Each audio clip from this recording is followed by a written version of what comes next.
Number 1. One of my childhood homes had a balcony that was attached to both my mother's bedroom and mine via big, glass doors in each of our rooms. Next to the balcony are two trees, one I often used to climb up and down from the balcony. One night when my brother and mother weren't home and I was about 13, reading in bed with a very dim reading light, I heard what sounded like something moving in one of the trees outside, but this didn't worry me as possums and bats are common in our area. Now I had thin curtains on the glass doors that separated my room and the balcony, and the doors faced out towards the street where street lamp light was always visible through my curtains. Shortly after hearing the tree rustling noises, I see a shadow slowly move past the doors, at which point I immediately turn off my reading light and freeze like a deer in headlights. The shadow is tall, so it wasn't a neighbor kid and it wasn't my all of 5-foot mother. The person moved slowly, creeping as though they were trying to not be noticed. They wouldn't likely be able to see into my room, but I could see them thanks to the streetlights behind them. They moved past my doors out of sight. I sat there unable to move or even think about what to do other than be absolutely still. That is, until I heard another sound, the sound of someone trying to open a glass door, my mum's doors to the balcony. I didn't know if she had locked them or not, but I wasn't taking chances. I moved as quickly and as silently as I could to my bedroom door and locked it.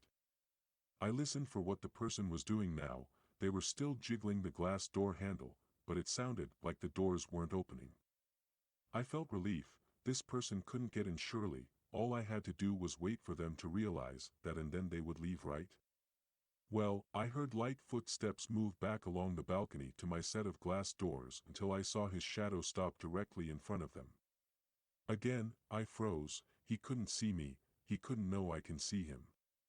I saw a shadow of a hand reach up to my door's handle and my heart stopped. Had I actually locked those doors myself today? I was out there earlier, what if I forgot? The seconds leading up to him grabbing the handle felt like an eternity. But thankfully, when this person tried to open the door, it did not open, it was locked. I sighed such a sigh of relief I was worried he had heard it. After this he began pacing the length of the balcony. I didn't have a mobile, the landline was at the other end of the house, but I was scared to take my eyes off of them. I was silently crying, and praying they would just leave. Then I heard him stop moving. He then said, "I could just break the glass, you know." Before I could even process this, I saw car headlights turn around the corner of my street and then stop at our property gate. My mum was home. The person on balcony moved out of sight and I heard a loud thump as they jumped off of it. When my mum came inside, I was hysterical and was barely coherent in telling her what happened. Eventually, I got the message across and she called the police. They never found or caught anyone, but a neighbor reported a truck in the street that matched the description of a truck that had been reported recently for attempted child abductions near my school a block away. Number 2. When I was 17, I had a boyfriend who was in the army. We didn't live on base, but in a tiny neighboring town nearby. He had some beef with a skinhead gang who had some members that were also in the army. One night, while we were sleeping, they knocked on our door. It was about 2 a.m., and we had no peephole or window near the door, so I opened it with the chain on. As soon as I did, 5 guys rushed the door and broke the chain. They all had baseball bats. The lights in the living room only stayed on for about 10 seconds, because they began smashing my lamps, the overhead light on the fan, and then the kitchen and bedroom lights with their bats. I've never almost pissed my pants until then. I was so scared, my legs turned to rubber. Strangely, after they broke the chain, but before they smashed the lights, my vision got really dark. Like the lights were dimming down. This was the first time it ever happened, but to this day, if something startles me, my vision goes almost black before snapping back to normal.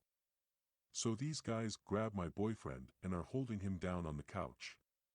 2 guys holding him down while the others take swings at his torso with their bats. I have no clue what to do, so I try to tackle them by taking a running jump. It's not really effective. I'm 17 and short, and these guys are like 25 and huge. My feet are bloody and cut up from running through broken glass, and I'm only wearing a t-shirt and undies. We had one phone in that house, and it was in the bedroom, and I somehow felt like these guys weren't going to let me get at it. I ran out of the house, no shoes, bloody feet, glass digging in deeper every step, and looked for the town's only cop. This is Nolanville, Texas, population 2,000. I ended up at the post office, a few blocks over. There's a payphone, so I try calling 911. It rang and I was immediately put on hold. While I was waiting, the cop found me. He handcuffed me and put me in the cruiser because I didn't have any pants on. I tried to explain that my house had been broken into and my boyfriend was being assaulted, but the cop insisted on running my SS hashtag to make sure everything added up. While I was in the back of the police car, I see the 5 guys drive past us in a pickup truck. After everything checked out okay with my record, the cop drove me home, blowing off my break-in story. My door was wide open, only the porch light lit. My boyfriend was still on the couch, curled up in a ball. He declined to go to the hospital. We found out later he had 2 broken ribs. The cop called a backup unit from another neighboring town and then urged us to name the attackers, but my boyfriend wouldn't. We've never been fond of local law enforcement. Not much ever came of it, except I have a little PTSD from it, and we bought a shotgun to keep beside the front door.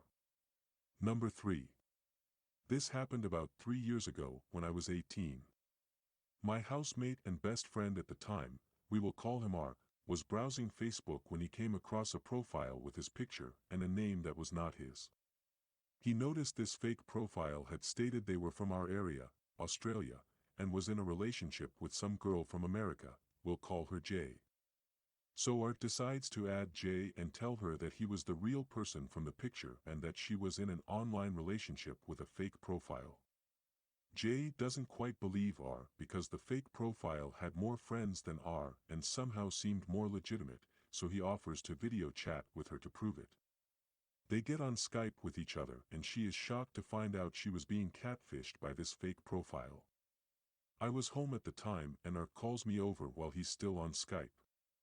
As soon as J sees me, her face goes pale and she sends a link through to another fake profile with my picture.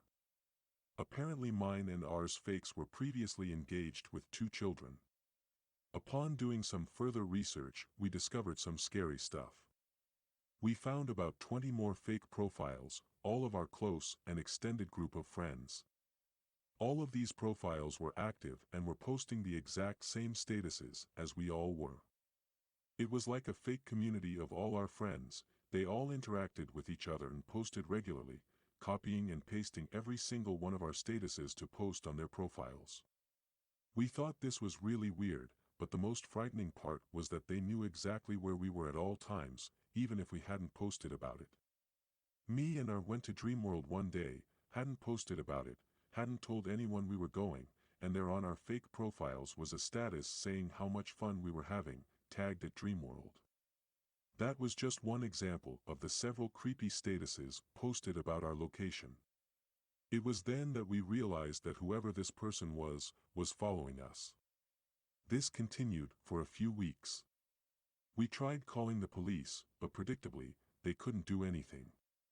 We tried in vain to contact Facebook and get the profiles deleted. We started to get scared and tried to work out who this person was. They had to have most of us as friends on Facebook because a lot of us were private and they couldn't have seen our statuses unless they were friends with us. No luck. We couldn't work out who it was. We were terrified. This person was following us and posting our whereabouts when we had told no one. One day, it all just stopped. The profiles were gone. We never figured out who it was, and the whole thing remains unsolved. It was a really weird experience for both of us.